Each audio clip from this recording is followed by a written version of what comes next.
right.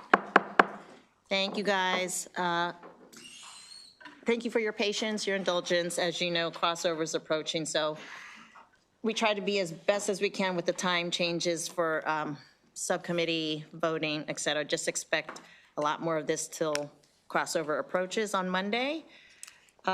With that said, we have about 20 plus bills on our docket, and we will start with House Bill 103. Bill 3 is a consumer protection bill to make sure that consumers aren't waiving some of their rights that are stated in state and federal law, especially the time frame that they may have to sue. As the bill came in, it was penalties were under the unfair trade practices. It has been amended.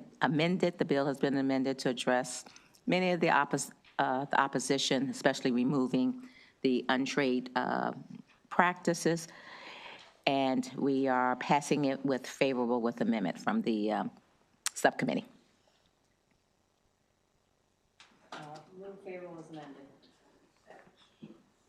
There's been a motion of favorable as amended and a second. Is there any discussion? Seeing none. Oh yeah, Delegate Rose. It might be the same one I asked this before, but are the bankers okay with this now, with the amendments? Yes, where's Ms. Bob? Tell them how happy you are. That's a happy Bob. That's as good as it gets. There we go. There we go. Any further discussion? Seeing none. Vice Chair? Yes. Delegate Turner? Yes. Delegate Fennell? Yes. Delegate Pruski? Aye. Delegate Howard? Aye. Delegate Johnson? Aye. Delegate Boafo? Aye. Delegate Bhandari? Yes. Delegate Rogers? Delegate Rogers? Yes. Delegate Chi? Yes. Delegate Arentz? Yes. Delegate Queen? Yes. Delegate Ampry? Yes. Delegate Adams? No. Delegate Pippy? No. Delegate Crosby's excused. Delegate Rose? No. Delegate Wyville? No. Delegate Roberts?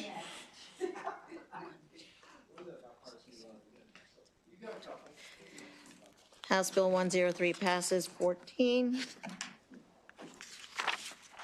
House Bill 347. Thank you, Madam Chair. House Bill 347 was discussed in the Workers' Compensation Subcommittee today. It passed out unanimous, but we do have amendments. As the bill stands, it currently expands workers' compensation protections for certain public safety employees by creating a presumption that hypertension is a work-related occupational disease for firefighters and similar personnel. The amendments, as they stand, the first one allows collective bargaining agreements to override the bill's provisions where applicable, and the second makes clear that an individual cannot receive duplicate benefits for the same hypertension condition under multiple claims. Move the bill favorable as amended. Second. Oh, sorry, there's a third amendment, Madam Vice Chair. The third amendment adds co-sponsors to the bill.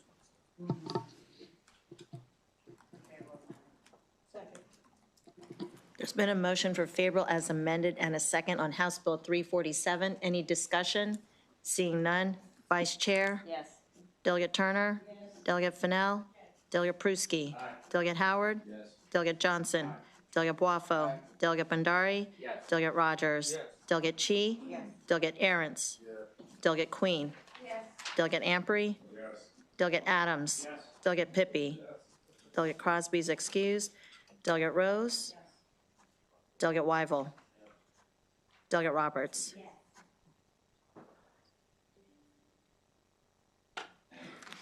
House Bill 347 passes 18. House Bill 382. Thank you, Madam Chair. House Bill 382, if you're wondering why I'm speaking on this bill, is because it's covered by DHCD, just to be clear. Commercial law, broadband access, low-income consumer programs, Maryland Broadband Opportunity and Fairness Act. This bill was significantly amended. It now is simply requiring certain broadband providers in the state to establish a program to report on broadband services that are made eligible to low-income consumers.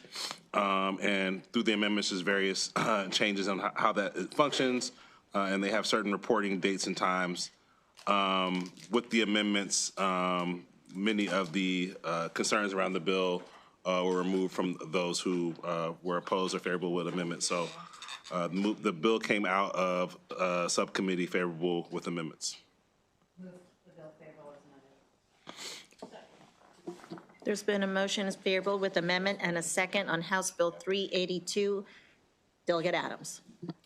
Was this the bill that we heard last night in subcommittee that had the bead concerns, or is that a different bill? Yeah, same bill. Same bill? And so did we resolve the balance of those concerns? I'm just trying to replay in my mind how that went last night. Yep, I'll let Vice Chair was worked heavily on the amendments. Yeah, so the remaining issue so the bill was mostly gutted, and it was just turned into like a census of what are the low-income plans that are out there. They have to get reported to the office.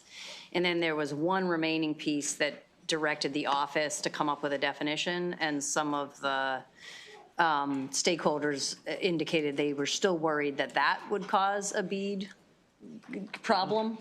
And so by voice vote, by voice amendment, we removed that, and the amendments that we're looking at now, and the council can confirm unless I'm wrong, now have that removed. So it's my understanding that there's not a concern at this point about BEAD funding. So it's safe to say there's no opposition on the bill at this point? I would say that the industry still doesn't like it, but I think that they no longer are worried that it's going to cause a problem with BEAD funding. All right, thanks. Delegate Howard. In the fiscal note language, it talks about low-income consumer means an individual whose household or at least one member of that household qualifies. Is that language still in the bill, or is it based on household? It's been struck. So is it based on household income now? There's no, with the definition of low income has been removed from the bill. So there's no more definition. So the vast majority of the bill is struck. So what it does is it says to the broadband providers, tell us what your definition is of low income and tell us what program you offer to them. So there's no statewide definition of low income household in the bill. And then we're gonna, as the state, we're gonna do what? So I think the idea is once you have a picture of what it is that all of the broadband providers provide, then the office would have an opportunity to see if that seems like it's meeting the need or if there's something else that we might need to do to make sure we meet the need. And would that come through AELR, or would that come through the agency, or would that come before the legislative body? The way it's written right now, there's a report that I think we receive, and then we can decide what to do with it. Okay. There's no regs that would get developed as a result of the bill. Okay. Any further discussion? Seeing none. Vice Chair? Yes. Delegate Turner? Yes. Delegate Fennell? Yes. Delegate Pruski? Aye. Delegate Howard? No. Delegate Johnson? Aye. Delegate Boifo? Aye. Delegate Bandari? Yes. Delegate Rogers? Yes. Delegate Chi? Yes. Delegate Aaron's? No. Delegate Queen? Yes. Delegate Ampry? Yes. Delegate Adams? No. Delegate Pippy? No. Delegate Crosby is excused. Delegate Rose? No. Delegate Weigel? No. Delegate Roberts? Yes. House Bill 382 passes 12.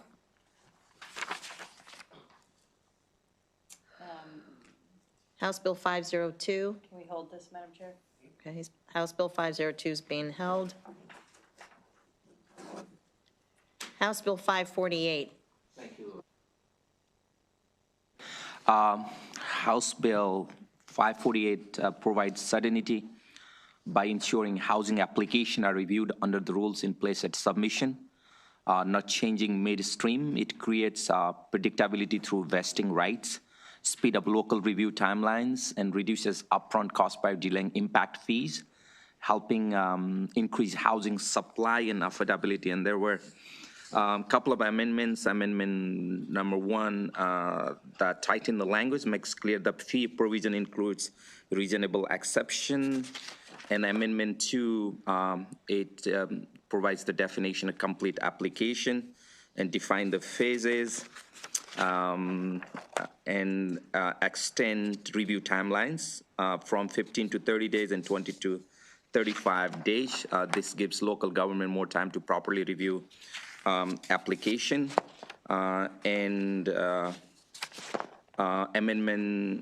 Last amendment that fee delayed until completion and occupancy and pre-final inspection collection. And generally, these amendments strengthen the bill by adding clarity, protecting local authority, extending review timelines, and balancing fiscal impact while still delivering housing certainty. Second. There's been a motion favorable as amended and a second on House Bill 548. Any discussion? Delegate Pippy? Where is, forgive me, where is like Mako and MML and all these folks on this bill? Yeah, thank you. Generally, they were agreed. That's my understanding. So they both submitted favorable with amendments. Were those amendments adopted? So Mako was involved in a lot of the negotiations. MML at the subcommittee indicated they still wanted one additional amendment, and the subcommittee did not adopt that amendment. So it's our understanding that they are not 100% on board. Mako has said in conversation, they were in the negotiations that led to these amendments. However, I have not heard a confirmation from them that they're good with the bill as it is, one way or the other. Okay. I will say that, I'm sorry? Thank you. Yes, and the bill was voted unanimously from the subcommittee. I was just going to add that all the amendments that were taken came from negotiations with Mako, so that they substantially influenced the bill. Delegate Pippy? Delegate Adams? I'll just add to what the vice chair said. The remaining MML issue was to do with the bill. So current law is excise taxes, impact fees get paid at the front end of the project. Under the bill, or maybe perhaps as amended, the impact fees and excise taxes get paid nearest the end, probably before the occupancy permit gets issued, but at the end, and final inspection, thank you. And so the amendment that the subcommittee did not adopt was splitting in the middle. So that was voted down. I'm going to support the bill, and it was voted unanimously because there is a element of the housing need to move things along and help developers move ahead. So I think from a political standpoint, appreciate that and support it, notwithstanding my concern for local governments, especially the smaller ones, where this could have an impact. So anyway. Mr. Subcommittee Chair. Yeah, thank you, Delegate Adams. Yeah, thank you for the amendment and explanation. The crux of the bill was if we do not delay until completion occupancies, we not have affordable housing. That was the whole reason and whole purpose of the bill. Thank you. Any further discussion? Seeing none. Vice Chair? Yes. Delegate Turner? Yes. Delegate Fennell? Yes. Delegate Pruski? Aye. Delegate Howard? Yes. Delegate Johnson? Aye. Delegate Wafo? Aye. Delegate Bandari? Yes. Delegate Rogers? Yes. Delegate Chi? Aye. Delegate Arentz? Aye. Delegate Queen? Yes. Delegate Ampry? Yes. Delegate Adams? Yes. Delegate Pippy? Yes. Delegate Crosby is excused. Delegate Rose? Yes. Delegate Weigel? Yes. Delegate Roberts? Yes. House Bill 548 passes. What is this, 18? 18. House Bill 711. Thank you, Madam Chair. House Bill 711 is data privacy. It does two things. One is it builds on the Maryland Data Privacy Act from a few years ago. It tightens up some of the areas where we've since learned that data brokers are selling things like location of your phone, because our laws currently say you can't sell location of a person. But apparently you could sell the location of their phone. So it tightens up some of those things in the Data Privacy Act. It also tightens up portions of The Driver Privacy Act that we passed in 2021, we learned that there were big holes in that act, and that, in fact, ICE was able to get access to a lot of our residents' data through that. We've been working with DPSCS and MVA to make sure that we have those gaps filled.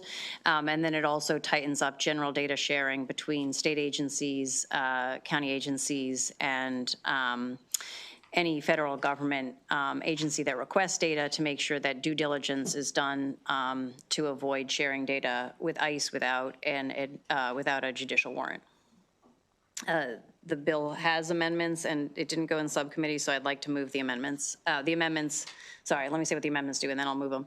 The amendments address a number of the issues that Mako raised. The tech companies also asked for tighter definitions. The amendments tighten up those definitions. And then we worked extensively with the Attorney General's Office, DPSCS, and MVA, and to tighten that up and make sure it's consistent with the direction they're heading, to make sure we're following the the MVA Privacy Act from 2021.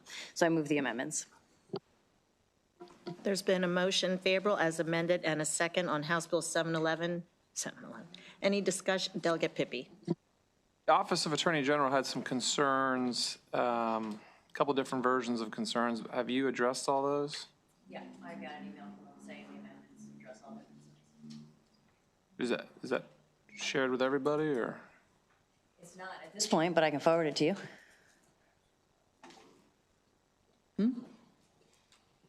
Well, just, yeah, that'd be great. Thanks. Okay, yeah, I'll make sure that gets forwarded. I'll text my staff right now. Is there any other discussion? Seeing none. Favorable as amended, second on House Bill 711.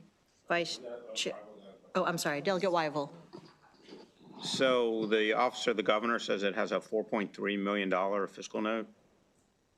Yeah, so we have approval from approps because they've clarified that that's money that they already are in the process of spending. So they already have a procurement for that $4.3 million. What basically happened was, it was brought to the attention of the Office of the Governor and the DPSCS that they weren't in compliance with the 2021 data protection laws. And so once that was brought to their attention in the fall, they realized they had to close the this sort of gap in the inlets, which is the data sharing tool that's between DPSCS and federal and other law enforcement agencies. And to fix that, there's a $4.3 million procurement. They've already started that procurement, and that was something they were already in the process of doing before we introduced this bill. And so they've clarified that this bill doesn't cause that cost. And so that letter also has gone to appropriations, and appropriations has signed off on the fact that this bill doesn't have an increased fiscal impact. The committee has that information. We wouldn't be allowed to move it without that. All right, thank you. Delegate Pippy. For my final bite, so the judiciary, transportation, and Maryland Department of Transportation, all those concerns have all been addressed? They emailed you? Sorry. Which one? Yes, because we've been in emails. Okay. We've been in email conversation.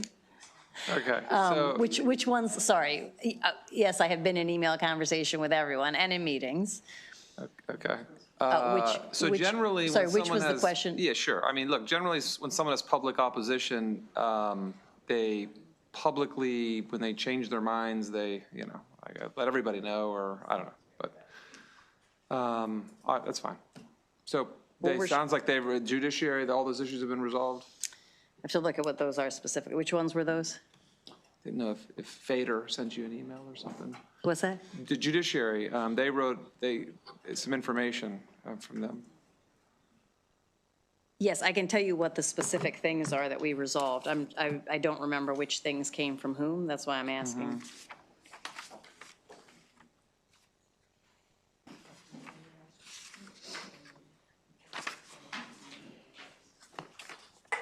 It was something related to clerks having to do things. Yeah, so what we did is we added, this was some of the concerns from Mako as well. There were questions about, in the original drafting, the questions were about whether, here's that. Sorry, the questions were about whether, this question about how could people know who's requesting the data and what the purpose was. And so if you look at the amended bill, what you'll see is that it shows, it has additional pieces of like knowingly. And so, sorry, I'm just looking at my notes here. Yeah, so it's about the clerks giving information knowingly to a federal Yeah. person, but That's related right. for immigration, but. So clerks, I'm sorry. That's all right, go ahead. Yeah, well, clerks and anyone who's basically a controller of data has some responsibility to figure out where it's going, right? Like, it's not like anyone can just call you and say, can I have this data? And so initially, we didn't have the knowingly, and so there was a concern that if they inadvertently did it, they would be liable for it. So we've tightened up the knowingly part of it, and we've tightened it up to the fact that who they're sharing it with has been involved in immigration enforcement in the last 6 months. So before it said if they're going to use it for immigration enforcement, and judiciary and others were like, well, how do we know what they're going to do with it, right? And so now we changed it to has that agency been involved in immigration enforcement in the last 6 months? And so then because you could be sharing it with the U.S. Department of Agriculture thinking it's for one thing, and then they turn and use it for immigration enforcement, like would you then be liable, right?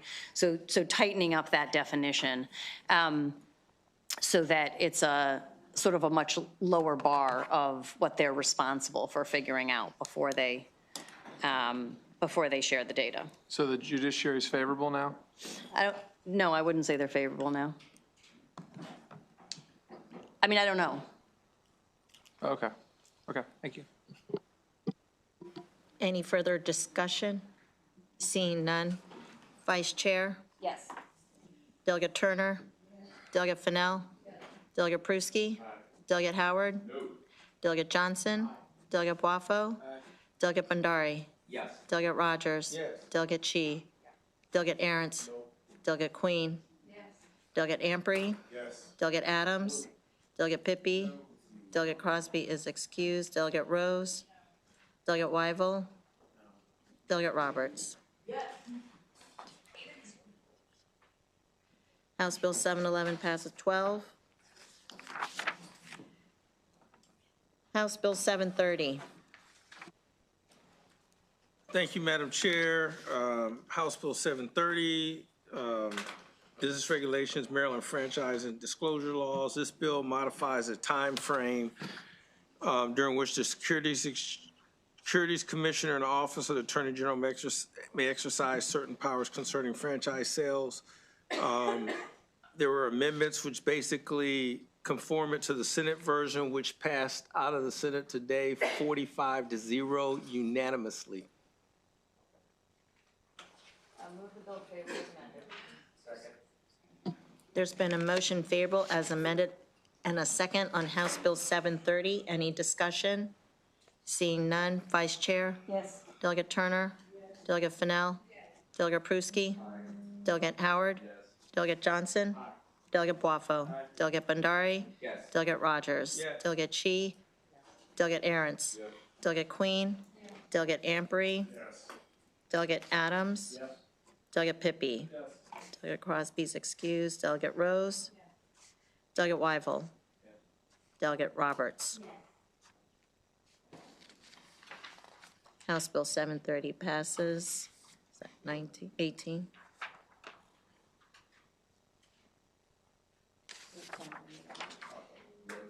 House Bill 810. Thank you, Madam Chair. House Bill 810 establishes a blockchain-based real property title pilot program in the State Department of Assessments and Taxation to explore the use of blockchain technology for securely recording and verifying real property ownership, and to assess its potential for use by law enforcement and courts in resolving real property disputes involving squatting. Baltimore City actually uses this technology currently for some of its title title work, and it's been really effective. This bill came out of subcommittee a few weeks, I think 2 weeks ago maybe. The issue is we were trying to get the fiscal note narrowed down, and I'm happy to report to Delegate Weibel that the fiscal note is at 0. So the bill came out of committee favorable with amendments.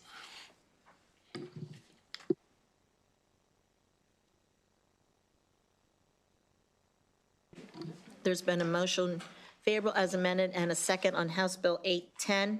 Any discussion? Delegate Pippy.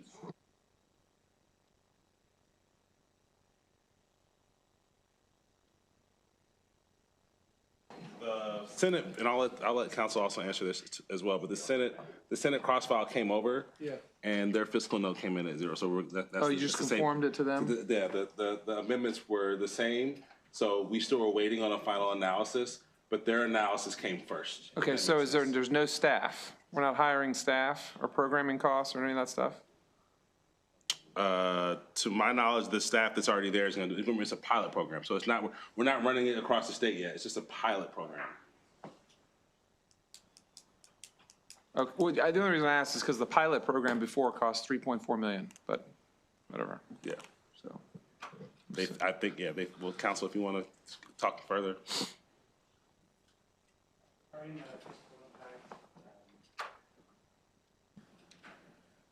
Okay, thank you. Regarding the fiscal impact, that was mainly driven by the creation of a blockchain database and related application. But yes, the Senate cross-file has the updated fiscal note that Chair Ampry mentioned, and that indicates that there would be no fiscal impact, so.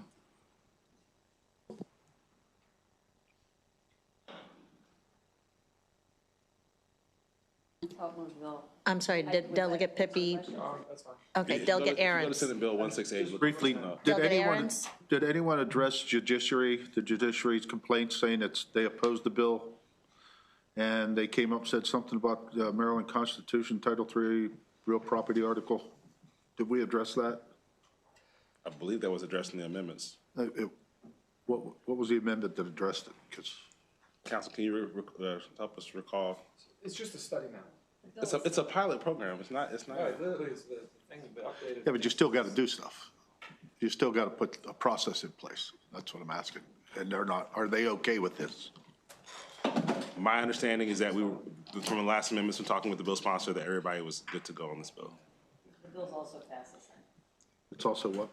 I believe it's passed the Senate. Yeah. It's over here already from the Senate. Yeah, so this would be helpful.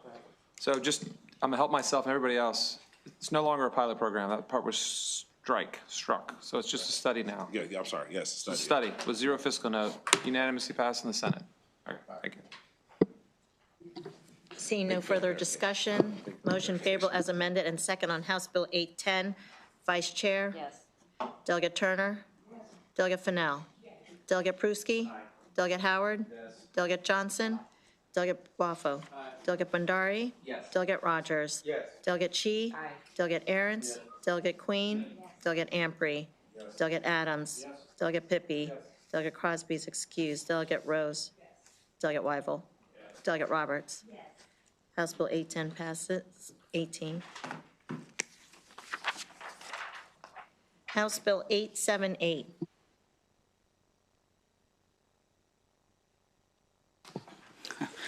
Thank you, Madam Chair. House Bill 878 extends to all Carroll County correctional deputies an occupational disease presumption for heart disease or hypertension.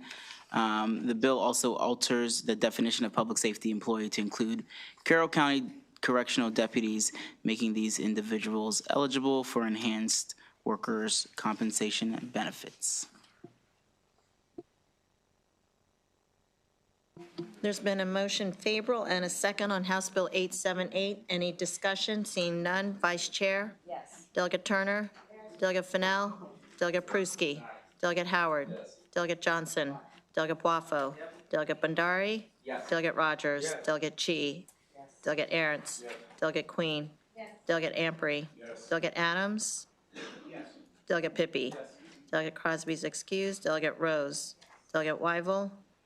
Delegate Roberts? House Bill 878 passes. 18. House Bill 894. Thank you, Madam Chair. And this bill unlock development around transit. That means automatically designate transit-oriented development areas as enterprise zones, bringing tax incentive and economic activity. And it promotes housing near transit, encourage mixed use and residential development near rail station, making it easier to build housing where infrastructure already exists. And it remove barriers like access parking requirement, limit unnecessary parking mandates near transit, reducing cost and making project more feasible. And it prioritizes state land for smart growth. It direct investment and redevelopment towards state-owned land and near transit, maximizing public asset, and improves project financing and feasibility, delays development impact fees, prioritize loans for TOD project, improving cash flow and accelerating construction. And the bill has several amendments. The first amendment, its reasonable condition removes retroactivity and aligns the bill with the existing law. The Amendment 2 creates a clear, consistent framework for when development fees are collected. And Amendment 3 allows local government to opt in or out, maintains automatic designation for future TOD. And Amendment 5, parking study and exception, that is maintain TOD goals and provides local flexibility based on evidence as well. And these amendments strengthen the bill, Madam Chair, by improving clarity, protecting local authority, ensuring fiscal responsibility, and maintaining flexibility while advancing housing and transit-oriented development goals. There might be question where MACO stand. MACO was at the table in the subcommittee. We believe the amendment addressed all the outstanding issues with the bill, including the condition around parking. There's been a motion favorable as amended and a second on House Bill 894. Any discussion? Delegate Adams. Just to confirm, this bill has a provision in there that allows the scoring of these projects to include whether there's a PLA involved. Is that my understanding? That is correct. Okay.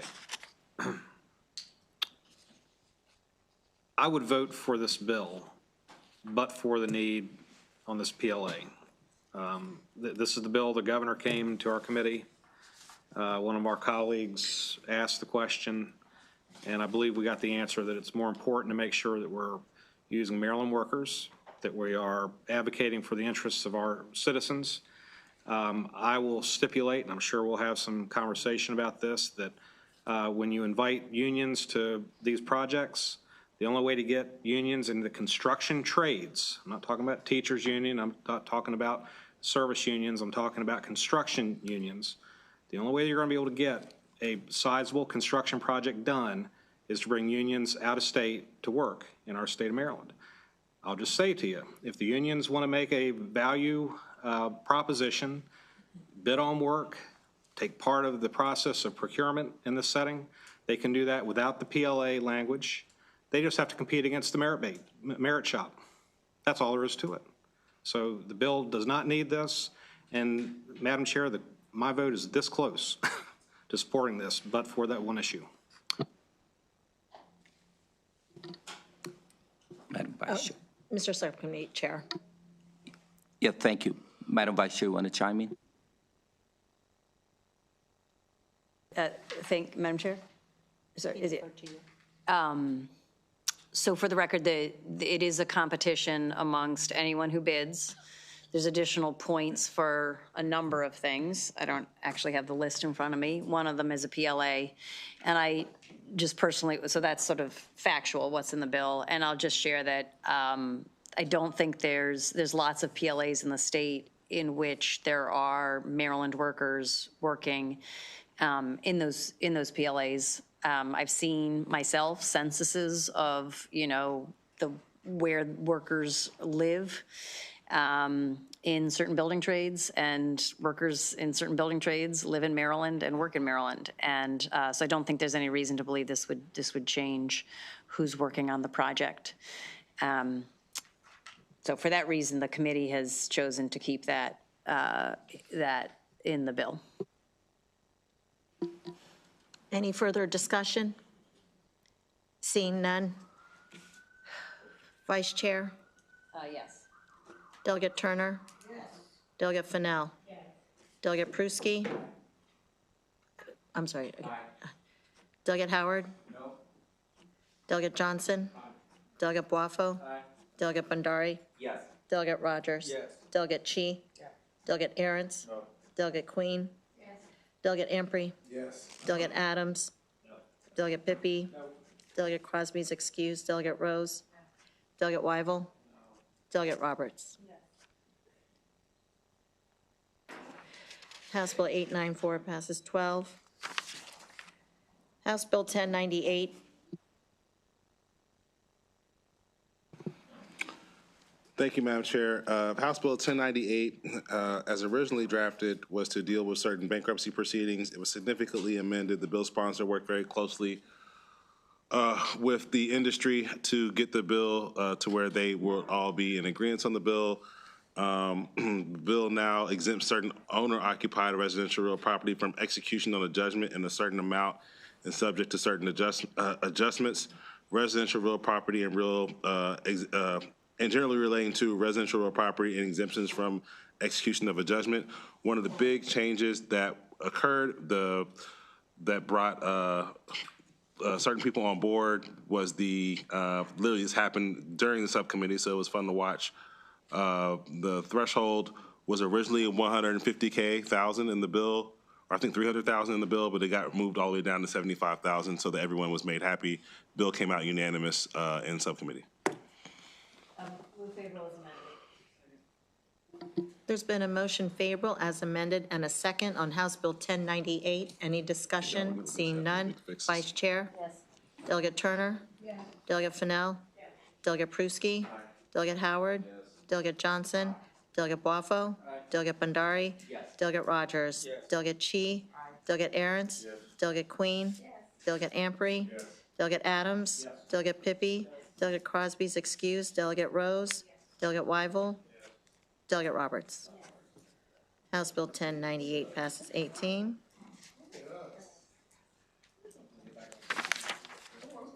House Bill 1132. Madam Chair, can we hold House Bill 1132? House Bill 1132 is being held. House Bill 1100.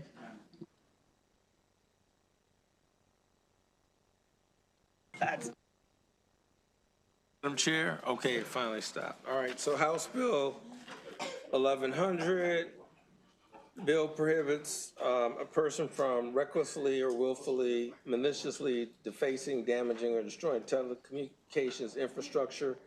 And there were a couple amendments. One struck felony and substituted misdemeanor. And it also struck a penalty from $5,000 down and $5,000 down to $500.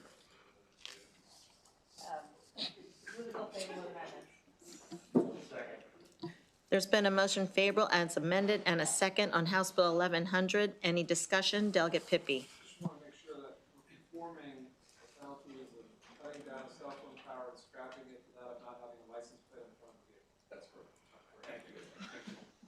correct. Wow. Wow. Delegate Adams.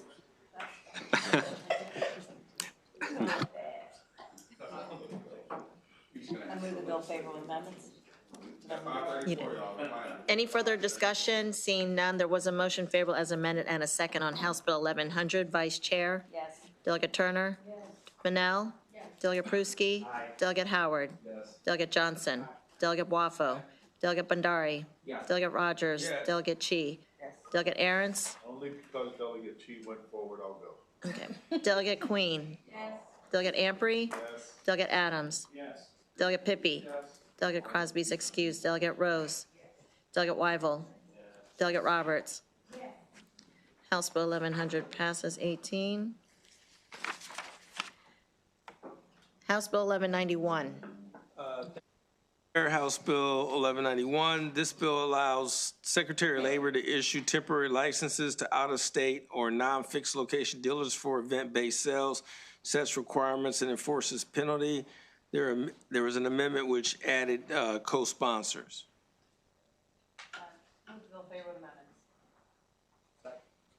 There's been a motion as favorable as amended and a second on House Bill 1191. Any discussion? Seeing none. Vice Chair? Yes.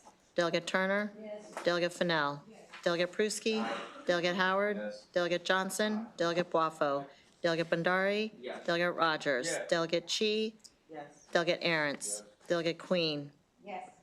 Delegate Amprey? Yes. Delegate Adams? Yes. Delegate Pippy? Yes. Delegate Crosby's excused. Delegate Rose? Yes. Delegate Wyval? Yes. Delegate Roberts? Yes. House Bill 1191 passes 18. House Bill 1221.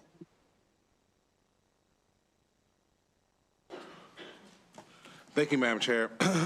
So House Bill 1221, we remember this bill hearing, very emotional one, public safety, short-term rental units, fire safety. We heard from the Wiener family. So what this bill essentially does, it requires certain short-term rental units to post certain evacuation diagrams, certain emergency telephone numbers, provide fire extinguishers, smoke alarms in the unit, and requires certain types of registration, and for the local jurisdictions will be in charge of imposing some of those requirements and so forth. One of the things that the bill has been amended, but one of the things that we had to discuss in committee was the type of smoke alarms that would be provided. There is an amendment that we have now to offer. I guess it was brought forward by the bill sponsor to address the conversation that we had in subcommittee, to address our concerns. I'll let council, do you have the subcommittee, the amendment ready? You can describe quickly what it does. Thank you. Your concerns. Thank you, Chair Amprey. The amendment number, the one that we've received and which you should have, is 1221-403-120.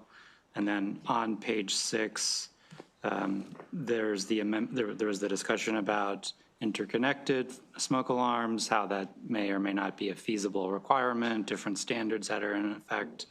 The language that we received and that the sponsor's understanding should address the concerns. It is providing that the smoke alarm required, it must be interconnected with other smoke alarms so that it activates all smoke alarms in the rental, or comply with an alternative requirement authorized by the state fire marshal.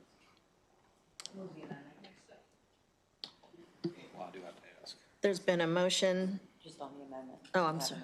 They didn't adopt that. Oh, they did. You have a question on the amendment? All in favor of the amendment, say aye. Aye. Any opposition, discussion? Seeing none. Move the bill favorable as amended. There's been a motion favorable as amended and second on House Bill 1221. Any discussion? Delegate Adams. So I believe I'm going to vote for the bill. The concern I've got, we did some homework, or I did, others did as well, but current law is that you have to have a fire alarm, smoke alarm, that has a 10-year battery backup. And when I researched to see where you can buy one of these smoke alarms that have an interconnected component to it, that you can't buy a smoke alarm that has the interconnected nature of like Wi-Fi connection and also get a 10-year battery backup. It was only in the 2 AA batteries that is the backup to that. So if what you're saying in that amendment is that the State Fire Marshal's Office is going to promulgate regulation that allows the use of these interconnected smoke detectors, but you can't buy them with the 10-year battery backup, which is current law, I think, then I'll support the bill. So is that generally how you understand it? That the State Fire Marshal's Office is going to figure out how to conform current law to the current technology that doesn't necessarily match.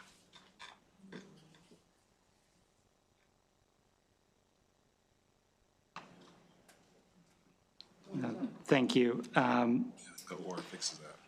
It doesn't go into that degree of specificity. it's requiring that it be either interconnected or comply with that alternative requirement established by authorized by the state fire marshal. Okay, well, look, I'll support the bill. Maybe on the House floor, we could get some clarifying legislative intent language in form of a discussion on the House floor would be, I think, helpful.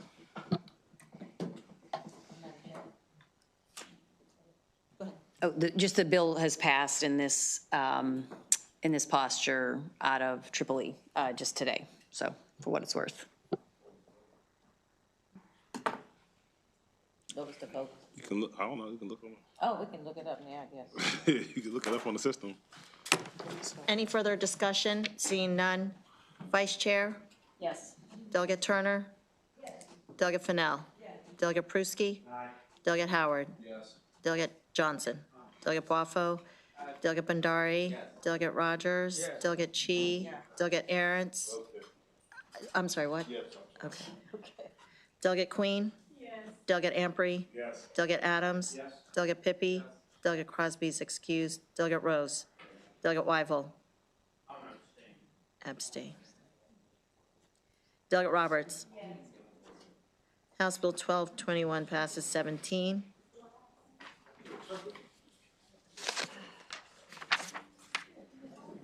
House Bill 1252. You good? You good? House Bill 1252, this is a local bill. Montgomery County requires the Department of Housing and Community Development to conduct a study and make recommendations on the availability and affordability of housing in Montgomery County. Requires the department to issue 2 interim reports and its final report of the findings and recommendations by November 30th, 2028 to certain entities in Montgomery County and the Montgomery County delegation to the General Assembly. We have a delegation letter passed out of subcommittee unanimously.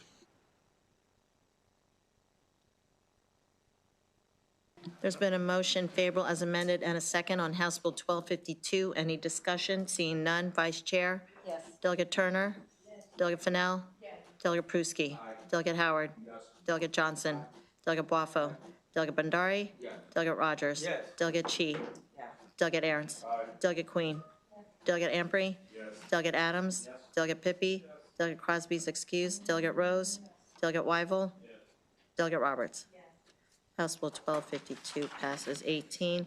Just time check, it's 5:16. They're on the floor in 14 minutes. House Bill 1259. House Bill 1259 is going to be held. 1276.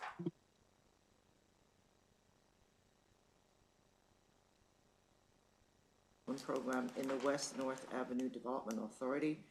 The bill has an amendment to lower the threshold of the amount of money that can be appropriated for that purpose with existing fund of the program up to $150,000 a year. The Senate passed it unanimously. Move the bill favorable as amended. There's been a motion favorable as amended and second on House Bill 1276. Any discussion? Seeing none. Vice Chair? Yes. Delegate Turner? Delegate Fennell? Delegate Pruski? Delegate Howard? Delegate Johnson? Delegate Boifo? Delegate Bandari? Delegate Rogers? Delegate Chi? Delegate Aaron's? Delegate Queen? Delegate Amprey? Delegate Adams? Delegate Pippy? Delegate Crosby's excused. Delegate Rose? Delegate Wyval? Delegate Roberts? House Bill 1276 passes 18. House Bill 1452. It simply establishes the Suitland Development Authority in Prince George's County as a body politic and instrumentality of the state to promote the revitalization and economic development of the community along the Suitland Road and the Silver Hill Road intersection in Prince George's County. There's amendments in there? Oh, sorry. There's an amendment that adds co-sponsors, adds in a mandated appropriation of $500,000 per year and adds the Maryland National Capital Park and Planning Commission to the Board of Directors. So I'm going to move the amendments first as a new work subcommittee. Right. Second. All in favor of the amendment, say aye. Aye. Any opposition? Seeing none. Move the bill favorable as amended. There's been a motion favorable as amended and a second on House Bill 1452. Any discussion? Seeing none. Vice Chair? Yes. Delegate Turner? Delegate Fennell? Delegate Pruski? Delegate Howard? Delegate Johnson? Delegate Boifo? Delegate Bandari? Delegate Rogers? Delegate Chi? Delegate Aaron's? Delegate Queen? Delegate Amprey? Delegate Adams? Delegate Pippy? Delegate Crosby is excused. Delegate Rose, Delegate Weigel, Delegate Roberts. House Bill 1452 passes, 18. House Bill 1456. Thank you, Madam Chair. House Bill 1456, Consumer Protection, Residential Property Advertisement, Ownership Verification. This bill was to prevent those from looking up housing and it be fraudulent, that it's not really the owners who's promoting the space. The bill prohibits a commercial entity, including a social media platform, from publishing or advertising information on residential property available for lease or sale on behalf of another unless the commercial entity verifies that the person is, one, the legal owner of the property, or two, an agent of the legal owner. A commercial entity must maintain a verification for at least 3 years. A commercial entity that publishes or advertises information in violation of the bill's requirement must promptly remove the publication or advertisement. Violation of the bill is an unfair, abusive, or deceptive practice under the Maryland Consumer Protection Act, subject to civil and criminal penalties. The amendment specifically states that the bill only applies to residential property located in the state and establishes the requirements for when their publication or advertisement will be considered verified if published by a licensed real estate agent, broker, or associate broker. I forget what the vote was. I think I was a little late for this one, but I know it passed out of subcommittee. Okay, all right. Did y'all vote for this? I think y'all were with this, right?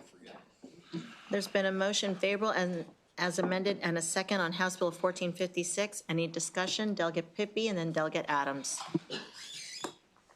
So real quick, I like what they're trying to get at with the bill, because they're trying to get at these squatters. What is, as amended, what does it require these social media and other sites to do?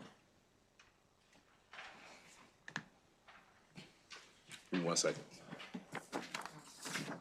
Oh, you want to get it, Ben? Oh, go ahead. So, so no, as amended, the provision you're asking about is that if it specifically says if a licensed real estate agent, broker, or associate broker publishes or advertises residential real property for sale or lease, the publication or advertisement shall be considered verified if the publication or advertisement was made by the agent, broker, or associate broker on a website or multiple listing service, or is republished with consent of the agent, broker, or associate broker.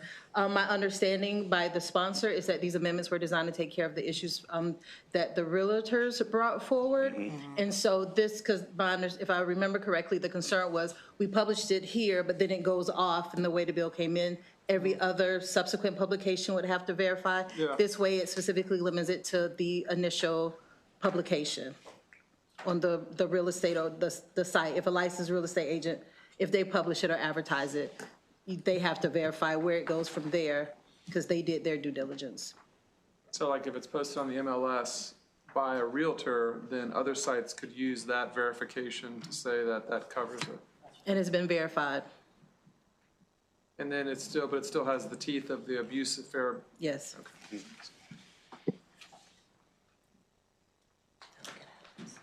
Adams. Yes, I had called you, sorry. Oh, sure. So how about on foreclosures? Does this bill apply to foreclosures and what happens in that particular exercise? Yeah, well. So I don't know if anyone would be leasing per se a foreclosure, but I'm assuming that if Well, a sale. If you're selling the foreclosure, you would still have to verify the owner. Now, honestly, I'm not that familiar with housing, which is why I went through the housing subcommittee. So I'm not sure how foreclosure sales would work. But if it's a sale, they would still have to verify whoever the owner of the property is. I don't think it says it exempts foreclosure. Well, it's not clear to me in a foreclosure that that's not somewhat occluded. I mean, you've got a bank who's got a debt, they're foreclosing, but I'm not sure any foreclosure sale that the owner goes away. But again, because the bank's not taking possession of the property. I didn't mean to bring this up to delay the bill. I'm just saying that that's something that's come up here late that I feel like probably needs an answer.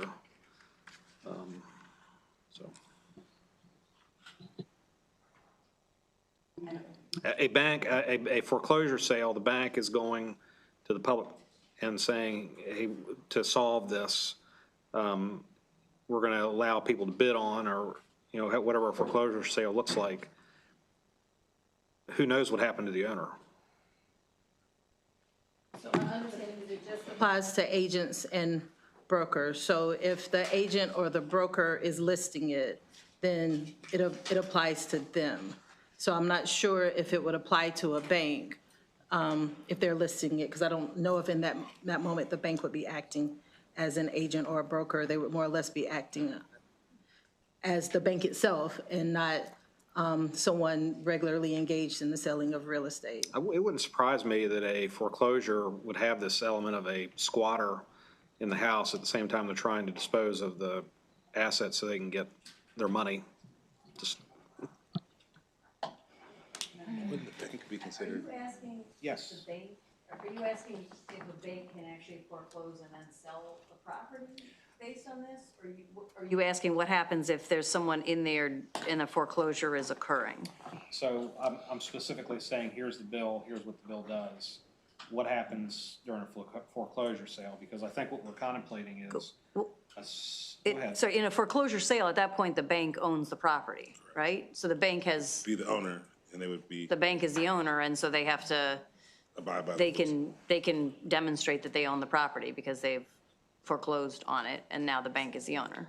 So you're saying before a bank can take a property to foreclosure sale, that they will be on the deed? In other words, that the bank will be the owner of the property? This doesn't talk about deeds.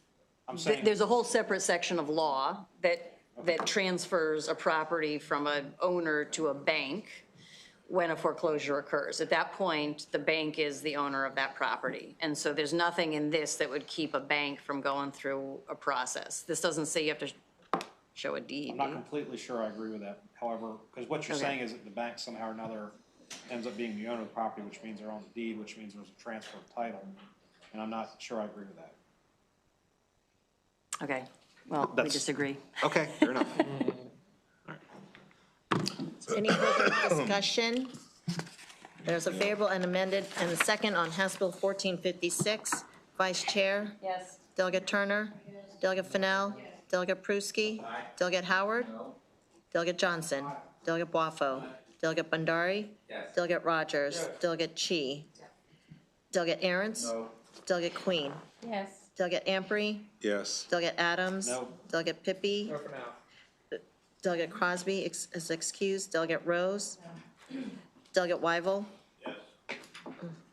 Okay. Delegate Roberts? Yeah, that's good old William Wawa. House Bill 1456 passes 13.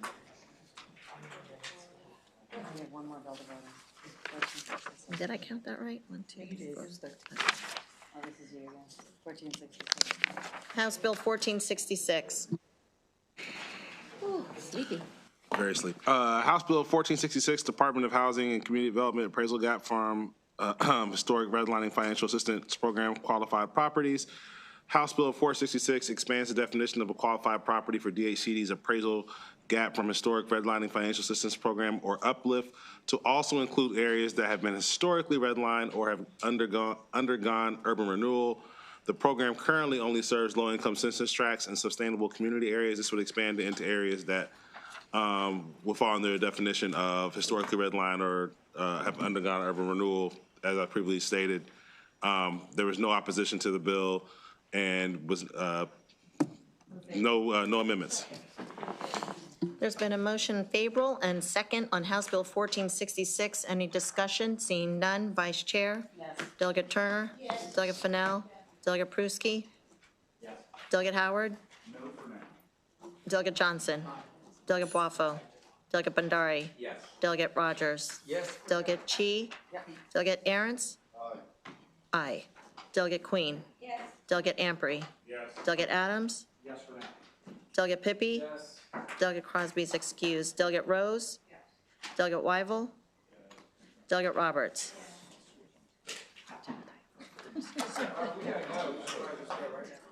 Yes. House Bill 1466 passes 17. House Bill 1584. Thank you, Madam Chair. Wait, we're going to hold this, sorry. I was going to say that. Can I get it out?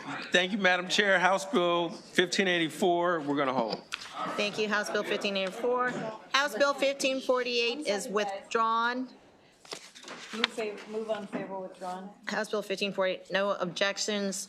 House Bill 1540 withdrawn, unfavorable. We are adjourned. Expect more voting sessions, everybody. Thank you.